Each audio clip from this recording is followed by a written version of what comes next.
দ্বিতীয়ত পেট্রোল বোমা এই সমস্ত কথাবার্তা, আগুন সন্ত্রাসের কথাগুলি বলে, এই কথাগুলি প্রবক্তাকে, এই কথাগুলি কিন্তু বের হয়েছে হাসানুল্লাহ ইনুর মুখ থেকে।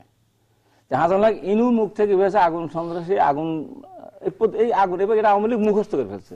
আওয়ামী লীগের প্রতিটা কর্মী নেতারা যে কবিতা মুখস্থ করতাম আমরা, সেই কবিতার মতো মুখস্থ করছে। হাসানুল্লাহ ইনুর বাক্যকে বেদ বাক্য মনে করতেছে, কিন্তু একবারও চিন্তা করি না যে হাসানুল্লাহ ইনুকে। সন্ত্রাসের জনকের বাবা যে জনক থাকে, তার হলো নায়ক হলো হাসানুল্লাহ ইনুরা। আজকে কথায় কথায় বলা হচ্ছে যে এই জামাত সন্ত্রাস করছে, এই আগুন পেট্রোল বোমা, এগুলো বলা হচ্ছে। তো এই জামাত বিএনপির উপরে যে দায়িত্বটা চাপানো হচ্ছে আগুন সন্ত্রাস বলে, একতরফা ভাবে জোর করে চাপানো হচ্ছে। আমি বলি যে দায় আছে, দায় আছে। কেন দায়টা আসলো? আমরা এত রক্ত দিয়ে, এত মানুষের জীবন দিয়ে আমরা একটা তত্ত্বাবধায়ক সরকার, নিরপেক্ষ সরকার ধরে নির্বাচনটা আমরা বাংলাদেশে প্রতিষ্ঠা, এমনি কিন্তু আসে নাই।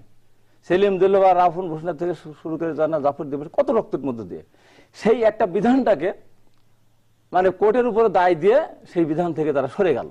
যদি নিরপেক্ষ নির্বাচনের যদি আসতো, তাহলে তো 5ই জানুয়ারিতে নির্বাচন 2002 সালে।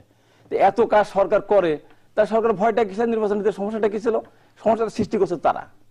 আমি যদি এখানে একটা গুড় রাখি, এই গুড় খেতে আসবে পিঁপড়া, আসবে ডায় আসবে, তার আসবে হলো টিকটিকে, বিড়াল থাকলে বিড়াল আসবে, বিড়ালকে তাড়া করার জন্য আসবে কুকুর, আসবে মারামারি হবে, কুকুর মারা যাবে, মারার কাছে আসামি হয়ে যাবে, আর মানুষ মারা হয়ে যাবে। সৃষ্টিটা করলো কারা?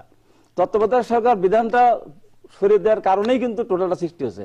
আর আমি দায়িত্ব নিয়ে যদি বলি যে 2014 সালে সরকার তো কাজ করেনি, আমি বলি কাজ করে নাই তো। ইয়াজউদ্দিন সাহেব একাই রাষ্ট্রপতি, একাই তত্ত্বাবধায়ক সরকার প্রধান। তারপর তো একটা তত্ত্বাবধায়ক সরকার হয়েছে না, তারপর একটা তত্ত্বাবধায়ক সরকার নির্বাচন করলো, 2008 নির্বাচন হলো না, সেটা তো ইমার্জেন্সি ছিল। না, ইমার্জেন্সি ছিল, সময় প্রয়োজন ছিল। হ্যাঁ, এই যে তখন এই যে কথাটা এবং কোর্ট বলেছে না, আমি আমার কথার ভিতরে কথা বললাম, কথা বলি না, আমি দুইজন কথা বলেছি, আমি কেন এক কথা বলি? আপনি ওনাকে বলতে দেন, হ্যাঁ আমাকে বলতে দিতে হবে। ইয়াজউদ্দিন সাহেব যখন তত্ত্বাবধায়ক প্রধান হলেন, তখন এটা পত্রপত্রিকা আছে, বলা হলো বঙ্গবন্ধুর পানি বন্ধুকে দেওয়া হবে, অক্সিজেন বন্ধুকে দেওয়া, গ্যাস বন্ধুকে। এই কথাটা বললে লজ্জা তো নিজের লাগে। 2007 সালে 6 সালের 28শে সেপ্টেম্বর সম্ভবত যেভাবে মানুষকে মেরে মানুষের উপর নৃত্য করা হলো, এর সে আর কি বড় সন্ত্রাস হতে পারে? হ্যাঁ, এসব কথা বললে যদি বলি যে এখন যদি এই কথা তো চলে আসে, আমি যদি বলি যে তখন তো জামাতও ছিল না, তখন তো বিএনপি ছিল না, 1972 থেকে 75 সাল পর্যন্ত এই যে হাজার হাজার মানুষ মারবে, কারা মারল? এটা আওয়ামী লীগের 9 জন কুমারখালীতে ঈদের ময়দানে ব্রাশ ফায়ার করে। একটা ছোট্ট প্রশ্ন করতে চাই যে আপনি কি এটাকে বিশ্বাস করেন না যে বাংলাদেশ স্বাধীন হওয়ার পরে স্বাধীনতার বিরুদ্ধে যারা পরাজিত শক্তি তারা সবসময় এখানে সক্রিয় ছিল? তারা শুনেন কার নেতৃত্ব করছে? একটা লোক আপনি বলতে পারবেন? এই যে নানাভাবে কি ডাইরেক্ট যারা মুক্তিযোদ্ধা, ডাইরেক্ট আপনি দেখেন। এই জায়গায় হলো আপনি খুব একটা ভালো প্রশ্ন করেছেন, যা জাতি এতদিনও এই যে সময় অন্ধকারে ছিল, সেটা এই 72 থেকে 75 সালে যত লোক মারা গেছে সব মুক্তিযোদ্ধা।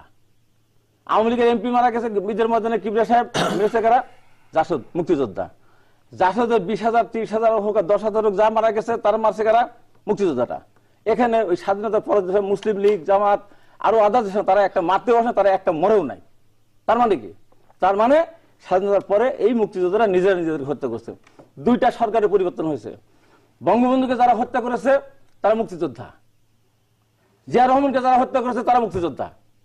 বলেন এখানে স্বাধীনতা বা পাকিস্তান আর্মি যারা এসেছিল 75-এর পরে, তারাই কি এখানে হত্যা করার নেতৃত্ব দিয়েছে? নেতৃত্ব দিয়েছে কিন্তু মুক্তিযোদ্ধারা। এই সমস্ত কথা বলে জাতিকে বিভ্রান্তকে লাভ না। যে কথা বলতে এক জায়গায় বললে, আমি বলছি তো আমার সাথে কথা বলতে হলে পরে এটা করে বলতে, আমি অন্য দিকে যেতে চাই না।